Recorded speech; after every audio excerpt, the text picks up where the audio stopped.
Tudo bem, senhores? Sejam bem-vindos aqui mais uma vez. Para quem não me conhece ainda, professor Dorival Conte Júnior. Língua portuguesa, minha disciplina. Acabamos de receber a informação de que a banca examinadora que vai realizar o certame, o concurso do INSS, concurso tão esperado este ano, realmente vai ser CESP-Sebrasp, ou só Sebrasp, como é chamada agora. Aliás, é a mesma banca que realizou o último certame em 2016. Então, nesse vídeo aqui, já que foi definida a banca, então a gente já sabe o que vai acontecer, nós já conhecemos quais as características da banca. Nesse vídeo eu quero trazer para vocês, em tese de língua portuguesa, tá? Os 5 principais assuntos que Sebrasp gosta de questionar, pelo menos a gente viu isso nos últimos concursos, não só lá em 2016, mas nos últimos concursos realizados por essa banca. Então, vou trazer os 5 principais temas de língua portuguesa e depois 2 questões para vocês darem uma olhadinha como funciona o esquema de como funciona o tipo de pergunta, como eles fazem, o que você tem que tomar cuidado, o que você tem que ter atenção, o que você tem que estudar. Bom, primeiro, gente, primeira coisa aqui. Sebrasp costuma trabalhar com a questão do julgar os itens, o certo e errado. Você sabe perfeitamente, se não sabe, vai saber agora, uma questão errada elimina uma certa. Então, a banca examinadora Sebrasp ela é temida pela maioria dos candidatos justamente por isso, porque não dá para chutar. Agora, Sebrasp também trabalha com alternativas. Pode acontecer também nesse concurso de ser realizado por meio de alternativas. Não acreditamos, eu acho que vai ser por meio de itens, julgar o item. Certo ou errado, assim como foi no último concurso em 2016. Então, vamos trabalhar com essa possibilidade. Tá? A Sebrasp tem essas 2 características, mas vamos trabalhar com a característica principal dela, né? Que é o certo e do errado. Se não sabe a questão, deixa em branco, não assinala. Isso não é só em português, não. As outras disciplinas também. Então, você tem que fazer a questão com total certeza. Se tiver uma pontinha de dúvida, você deixa a questão em branco e vai para a próxima. Tá? Deixa dessa forma. Não chute uma questão de Sebrasp quando for para julgar o item certo ou errado, porque você pode perder uma questão certa por ter chutado errado. Então, você tem que fazer a questão com certeza. Não tem meio termo. É diferente de alternativas que você pode fazer por eliminação. Elimina a alternativa A, B, C, assim por diante, para chegar até a resposta. Sebrasp não tem como fazer isso. Fechado? Então, não chute a questão. Tem que saber como funciona cada detalhe. Vou mostrar aqui para vocês em tese de língua portuguesa. Primeiro, vou trazer o edital passado. Acreditamos que eles vão seguir essa mesma linha, porque é uma característica do Sebrasp. Esses itens muito provavelmente estarão presentes nesse próximo concurso de 2022, tá? Desses itens, eu separei aqui, os 5 principais assuntos. Sendo que esse primeiro, emprego das classes de palavras, é a base de todo o restante. Para você conhecer o restante dos assuntos, nós temos que passar primeiro pelo emprego das classes, tem a ver com classificação. Vamos acompanhar aqui, o que a gente estuda em classes de palavras. Tem a ver com classificação, essa é a palavra-chave. Os termos das palavras que são colocadas num contexto variáveis e invariáveis.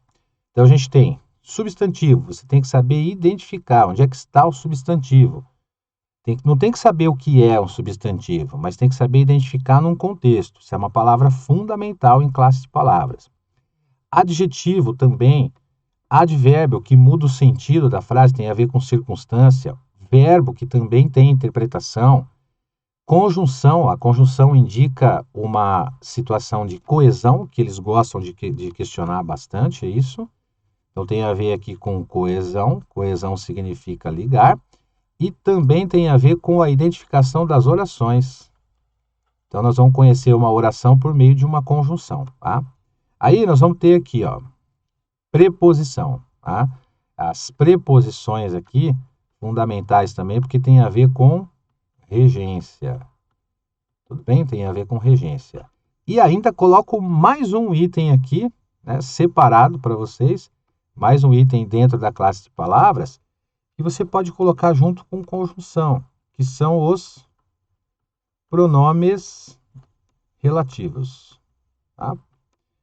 Pronome relativo, Sebrasp gosta de perguntar em tese de oração. Então, o pronome relativo introduz uma oração chamada subordinada adjetiva. E aqui tem a ver com o sentido, tem a ver com a pontuação, explicativa e restritiva. Então, esses itens, em tese aqui de classes e empregos da classe de palavras, são os fundamentais para vocês. Repito, junto com conjunção aqui, você pode colocar o pronome relativo aqui também, tá? Esses são os principais. Vocês vão entender por que essa é a base, tá? Porque isso aqui vai te ajudar. Por exemplo, ó, reconhecendo o substantivo, ele te ajuda a responder uma questão de concordância, te ajuda a responder uma questão de regência, te ajuda a responder uma questão de pontuação. Conhecendo o adjetivo, por exemplo, ele também vai te ajudar a responder uma questão de concordância, uma questão de regência e também uma questão de pontuação, né? Conhecendo o advérbio tem mais a ver com o sentido, circunstância, mudar o sentido da frase. Verbo tem a ver com conjugação, que é o emprego do verbo, formas verbais, né? Normalmente aparece dessa forma aqui, ó, formas verbais, mas também tem a ver com interpretação, né? Você pega, por exemplo, um verbo no pretérito perfeito, perfeito indica que começou e acabou no passado. O imperfeito começou e acabou no passado, mas ele se arrastou com o tempo. O futuro do pretérito, por exemplo, indica uma hipótese, e assim por diante. Então, essas são as principais aí de classes de palavras. Sintaxe da oração e do período é dividida em duas partes. Primeiro, em relação a termos da oração, essenciais, sujeito e predicado. Para conhecer sujeito e predicado, precisamos conhecer verbo. Integrantes, complementos verbal e nominal, que são os objetos direto e indireto do verbo, precisa conhecer regência também.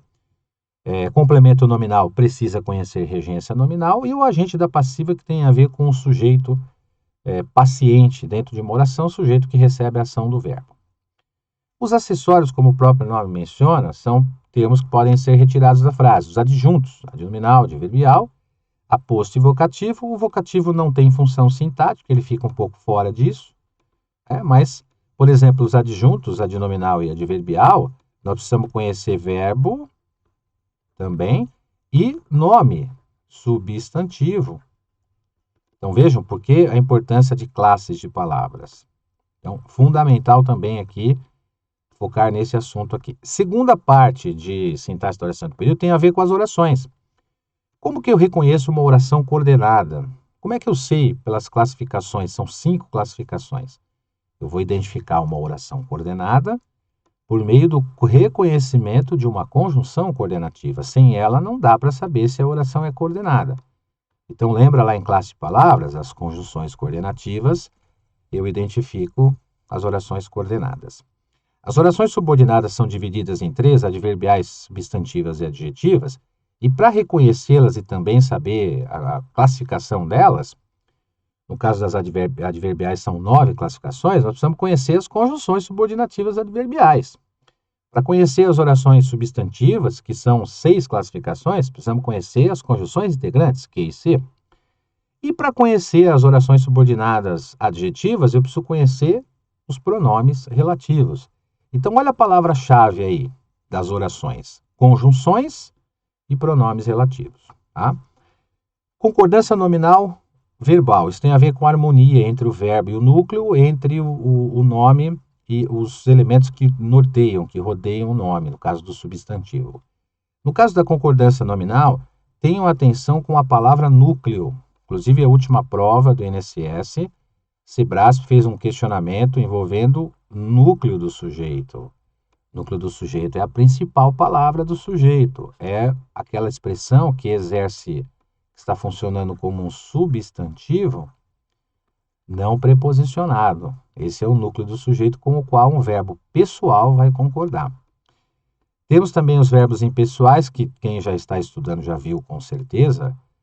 Fazer e haver no sentido de tempo, o haver no sentido de existir, de ocorrer, de acontecer. Lembrando que o haver no sentido de existir, ocorrer ou acontecer, ele sempre vai ser empregado no singular. Mas o existir, que é um sinônimo do haver, o ocorrer, que é um sinônimo do haver, e o acontecer, que também é um sinônimo do haver, Nesse caso, ele possui núcleo, esses verbos. Eles possuem núcleo do sujeito, eles têm sujeito. São verbos pessoais, então eles concordam com o núcleo do sujeito. Então, atenção aí quando a banca pede para você trocar um verbo pelo outro. Já a concordância nominal, um pouco mais tranquila, tem a ver com substantivo também, que é a principal palavra, né? Da concordância nominal, já que os artigos, adjetivos, pronomes e numerais concordam em número e em gênero com o substantivo a que se refere.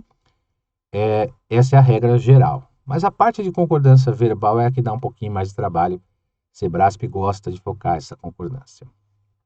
Regência vai te ajudar a responder uma questão de crase também. Regência tem a ver com complemento, tem a ver com transitividade, regência verbal, né? Tem a ver com necessidade de complemento, tem a ver com dependência. Então você pega aí, por exemplo, os verbos com mais de um sentido, o que eles gostam de perguntar mais, agradar, assistir, aspirar, visar, etc. E os bitransitivos, que têm dois objetos. Por exemplo, dar algo a alguém, informar algo a alguém, entregar algo a alguém. Normalmente, com as preposições a gente tem que ter bastante atenção, na regência nominal também, sempre preposicionado o complemento nominal. Olha o substantivo, adjetivo de verbo aparecendo aí. Ó. Dentro de um contexto, em um contexto, vamos levar em consideração aqui, ó, contexto, quando um substantivo, um adjetivo, um advérbio precisa de complemento para poder ter sentido, a gramática dá o nome de regência nominal. Ele sempre vai ter uma preposição, isso vai depender de cada nome, claro, né? Então, há substantivos que exigem preposição a, há substantivos que exigem preposição de, mas isso só vai reconhecer quando você estuda a regência nominal. Tá? Então, por exemplo, ó, referência, quem faz referência a, quem tem acesso a, quem tem dúvida, dúvida de, quem faz menção a, quem faz alusão a, quem tem necessidade de, aquilo que é igual a, quem é semelhante a, e assim por diante. Então, regência nominal e verbal também é algo que temos a quase certeza de que Sebrasp vai colocar na sua prova. O acento indicativo de crase, gente, isso aí em 99,9% dos concursos caem. Regra de número 0 aqui, ó.